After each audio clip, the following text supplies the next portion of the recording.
अतिशय आनंद आहे आज खरं म्हणजे त्यांचा प्रवेश झालाय, अमर राजूरकरजींचा प्रवेश झालाय, पण लवकरच हजारो कार्यकर्ते आणि नेते यांच्या प्रवेशाचा कार्यक्रम देखील आम्ही निश्चितपणे आयोजित करू।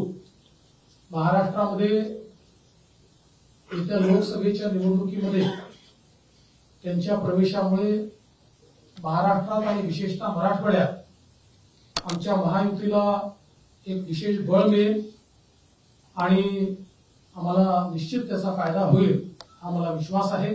नाही असं काही यादी वगैरे हा विषय नाही असा काही शब्द आमदार आणणार आणि ते वगैरे हे आकड्यांमध्ये आम्हाला जायचं नाही। मी एवढंच सांगतो की जमिनीशी जुडलेले जे नेते आमच्यासोबत येतील त्यांचं आम्ही स्वागत करू।